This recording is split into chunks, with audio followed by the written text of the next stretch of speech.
The poet says, "If you were here, I would put my hand on your heart and hold it there until our breaths became a single tide." Just a couple of weeks ago, I discovered this poem for the first time, this poem by Rosemary Watoller-Trommer that was our reading today. And it brought me to this sermon that I'm here to offer you, which is what's called a confessional sermon, which means that I confess what I've done wrong, and hopefully you don't have to make the same mistake in your lives. But first, I want to offer you some background. 4 years ago, I left a ministry with a Unitarian Universalist church in North Texas to move back to Delaware, which is where I'm from originally, because my parents were going through some health challenges. And as luck would have it, that year, First Unitarian Church of Wilmington was in search, looking for a minister, and I became their settled minister in 2019. And our shared ministry was going well, and then just 7 months into my ministry there, the pandemic started. And I know many of you know how that goes. So worship services, meetings, classes, all got moved online.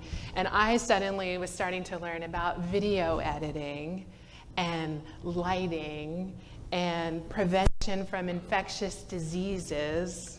Nothing I learned in seminary, by the way.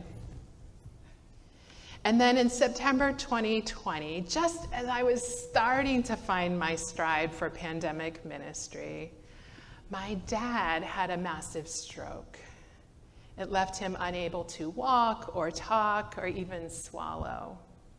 He became confused, he became disoriented.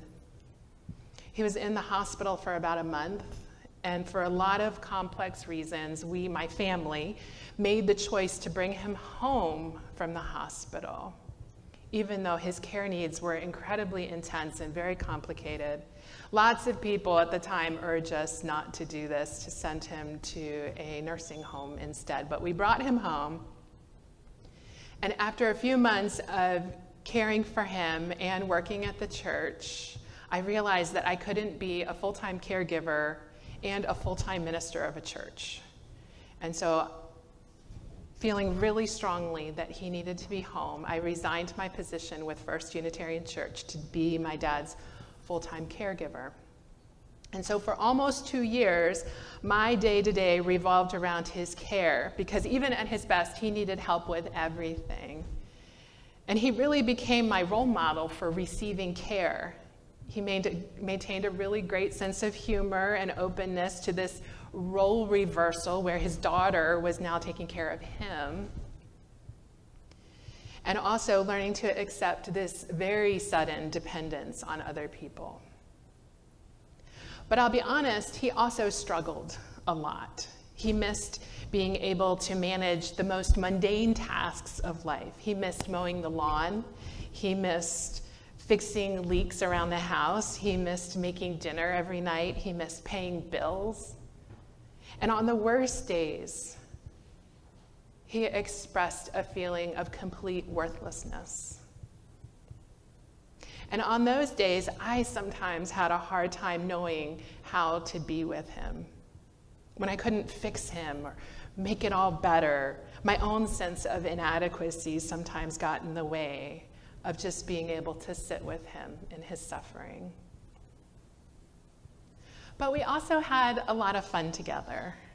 We went on lots of walks. He had this amazing wheelchair that handled the roads well, and we live in Wilmington near a lot of parks, and we would go for miles sometimes and just notice robins bobbing around in the grass, or children playing, or watching a great blue heron waiting for fish. And it was often on those walks or just sitting by the river that over the course of 2 years, I asked him every question I was always too afraid to ask. How did you feel when you were little and your grandmother was so strict and harsh? When I was a teenager acting out, did you ever worry that I wouldn't turn out as a productive adult? Do you have any regrets in life? What worries you now? And sometimes we just sat without words, listening to the river, or at home listening to music, or petting our cats, or watching the snow fall out the windows. We live on the 9th floor of a high-rise, and we watched a lot of expansive, beautiful sunrises and sunsets. And then one Friday a month ago, he was suddenly having trouble breathing. And by Sunday, he was in an inpatient hospice unit. His breathing had gotten slower and slower until he just sort of ran out of breaths and died. But we had those 2 great years together, bonus years I call them. 2 years passed any longer than anyone thought he would live. And I don't want you to think it was all fabulous, because it wasn't. In that time together, we would sometimes get moody or impatient or complaining, tired, distracted. But you can imagine a couple of weeks ago when I was really just reeling from this loss and I encountered this first line of this poem, it hit me hard. If you were here, I would put my hand on your heart and hold it there until our breaths became a single tide. But the poem is actually not about grief. It's about belonging. And here's the confessional part. There were times earlier in my life when I deliberately chose to distance myself from my dad. Not because I didn't love him or I didn't care about him, but because I spent so much of my early life trying to fit in with certain groups, trying to look the part, whatever the part was. And the thing about my dad was that he was a tall Chinese man with tan skin and black hair. And my mom is a white woman with fair skin and light-colored hair. And I grew up in a culture that preferences whiteness and disparages darkness. When my family first moved into the neighborhood I grew up in North Wilmington, I was 6 years old, and an adult neighbor shouted at me to go back where I came from. My twin brother and I had a teacher in 7th and 8th grade who called us Chan and Lady Chan. In 2 years, I don't think he ever actually said our names. And because of all this going in the background of my identity, when my family would be out in public, maybe walking through the mall, I would draw closer to my mom, holding her hand, talking to her, so people would think that I was with her, the white woman, and not my dad, the Chinese man. And so maybe they would think that I was white, not Chinese, because I wanted so badly to belong. I wanted to be part of this dominant crowd, and I thought maybe if I stuck with my mom, no one would notice that I'm also Chinese. Brené Brown says that the opposite of belonging is fitting in. Because fitting in is about pretending to be something that you're not. It's about constantly assessing what you're doing and wearing, saying, how you look, what people might be thinking about you in order to change yourself so that you can fit in. It's about sacrificing parts of yourself in order to look like you are part of some group. But belonging is about belonging to yourself first, above all else. Being true to yourself, being who you are.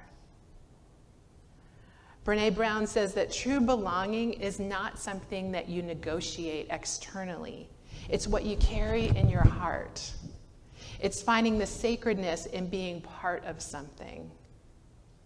And when we reach this place, even if it's just momentarily, we belong everywhere and nowhere. And so what that means is that we can be here in this room or anywhere else among people, and we can even fit in with everyone and still feel very lonely if we are not allowing our true selves, our full selves, to radiate out. And that's true online, in online spaces too. If we're pretending to be something we are not, or hiding ourselves in some manner, those connections will not cultivate a sense of belonging. We can have thousands of followers waiting for our every post online, and we can still feel lonely. The place of belonging is that place where you are authentically and fully you, and where you're able to witness the authenticity and fullness of others. Which means being willing to sit through the hard parts, the suffering, the pain, the impatience, the rejection, the distractions of yourself and others. And to believe in and affirm that even with all of that, there's treasure there. We can do that even when we're not fitting in, when we're very much standing out and different. The poet says, if you were here, I would hold my hand there on your heart until I could feel the moment when you remember your infinite value. It's so easy to forget we are treasure, so easy to lose track of our own immeasurable worth. The chest rusts shut. We think we're empty. We think we're empty because we are counting on fitting in with an illusion of some perfect group of people who have it all together, who are never lonely or never afraid or never in need. We want to fit in with those people whom we imagine are constantly beautiful and healthy and wealthy and successful, the Instagram version of ourselves with the unblemished skin and every hair in its perfect particular place. Amazing how easily we are fooled into believing we're paupers. Sometimes it takes another to remind us we have always been not only the treasure, but also the key. Though the hinges are a metaphor, the treasure is not. Some years ago, Leonard Pitts wrote, the most inspiring sight to come out of Charleston following the racial massacre there was not the lowering of the Confederate battle flag, welcome as that was. Rather, it was a march through town by a mostly white crowd chanting, Black Lives Matter, Black Lives Matter. To see those white sisters and brothers adapt that cry was a soul-filling reminder that at least some of us realize we all have access, connection to each other's pain and joy by simple virtue of the fact that we are all human. We create a place of belonging by taking the risk to show up fully as ourselves, believing in our worth and dignity, and by taking the risk to reflect back the worth and dignity of others, even when, and maybe especially when, that is unpopular. In Hawaii, where my father is from, folks greet one another with the word aloha. Ha. Ha is the divine breath. Alo is presence. So the greeting affirms the presence of ha, of divine breath in another person. Aloha, I recognize the divine breath in you. Aloha carries the basic truth that there is something sacred in you and there is something sacred in me. What we breathe in is sacred. And it is all of it. It's the joy, it's the suffering, the health and the unhealth, the birthing and the dying, all of it. And what we breathe out is joy, peace, gratitude for this life, for this breath. We breathe in the sense that we are enough, that we are good and we are whole and we are holy. we breathe out the sense that others are enough and good and whole and holy. Each breath is a gift. And what I have learned, and maybe it's the biggest lesson, the one that I seem to have to learn over and over again in my life, is that we all, one day, run out of breaths. You are a gift. You are a gift. And perhaps all we are meant to do in this life, all that matters, is to simply open, to share our priceless gift, to press our hands to each other's hearts and hold them there until we remember.